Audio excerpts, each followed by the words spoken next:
The great being Bodhisattva fully composed, and the 80,000 great being Bodhisattvas addressed the Buddha in one voice, saying, "World-honored one, the profound, transcendent, incomparable, all-varying, infinite meaning sutra expounded by the Buddha is true and correct in its content and principles, and its value is supreme and unsurpassed. It is embraced by the Buddhas of the past, present, and future together.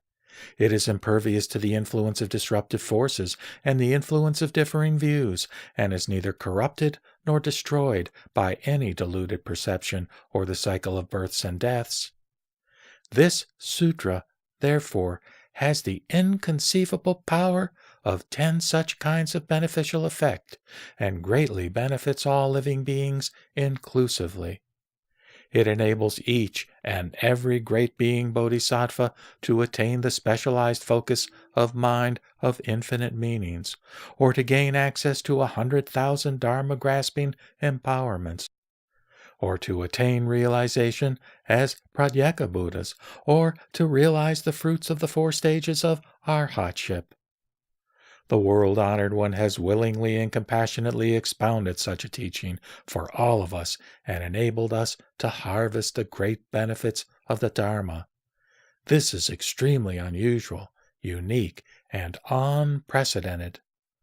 The world-honored one's compassionate favor is truly difficult to repay."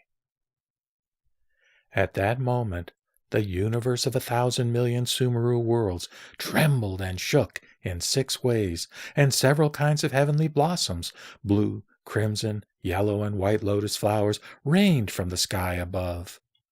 Also, a rain of many and various kinds of heavenly incense and garments, garlands of celestial jewels, and priceless celestial treasures came spiraling down from the skies above as offerings to the Buddha, the Bodhisattvas, the Shravakas, and the great multitude. Celestial bowls and containers were filled to overflowing with hundreds of heavenly delicacies that were spontaneously fully satisfying by appearance and aroma. Celestial flags, celestial banners, and canopies, and marvelous celestial amusements were arranged everywhere, and heavenly music and songs were played and sung in praise of the Buddha.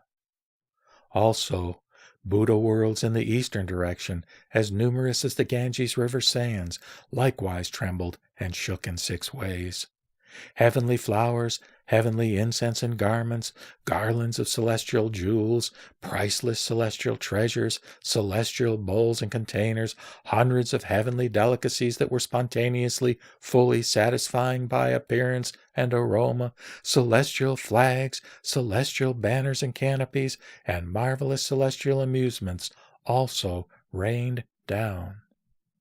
Heavenly music and songs were played and sung in praise of those Buddhas, Bodhisattvas, Shravakas, and great assemblies.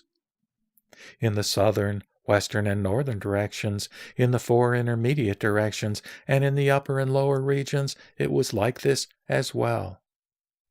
At that time, the Buddha addressed the great being Bodhisattva fully composed and the 80,000 great being Bodhisattvas, saying, "Regarding this sutra, all of you should bring forth a deeply respectful attitude, practice the way of its teaching, and with determined minds disseminate it widely and inspire all living beings. You should always diligently endeavor to uphold it day and night, and universally cause each and every living being to reap the benefits of the Dharma. In this, you will truly be greatly merciful and highly compassionate. Cultivate a transcendent power of will to uphold this sutra and never let doubt or hesitation arise. Make sure that it is practiced in this world in the future, and see that all living beings surely come to experience it, hear it, internalize it, recite it, make records of it, and honor it. This will also enable all of you to swiftly achieve the full dynamic of ultimate enlightenment." The great being Bodhisattva fully composed, and the 80,000 great being Bodhisattvas then immediately rose from where they sat, respectfully made their way to where the Buddha was, bowed their heads at his feet in homage, and walked around him 100,000 times. They then knelt formally on one knee before the Buddha and addressed him in one voice, saying, "World-honored one, we are all happy to receive the world-honored one's compassion. You have expounded this profound, transcendent, supreme, all-varying, infinite-meaning sutra for all of us equally. We respectfully accept the Buddha's directive that after your passing, we should be those who widely disseminate this sutra and inspire all living beings to accept it, keep faith with it, internalize it, recite it, make records of it, and honor it. May the world-honored one not be concerned. Through the strength of our resolve, we will see that all living beings everywhere surely will come to experience, hear, internalize, recite, make records of, and honor this sutra, and gain the dynamic transcendent power of its teaching." The Buddha then said in praise, "Well done, you of good intent. Well done. Truly, you are now successors of the Buddha. You are surely the ones capable of thoroughly eliminating suffering and alleviating misfortune with great kindness and compassion. You will be bountiful spheres of kindness for all living beings, excellent guides who benefit all far and wide, sources of great support for all living beings, and all living beings great benefactors. Constantly, with the benefits of the Dharma, be of universal service to all."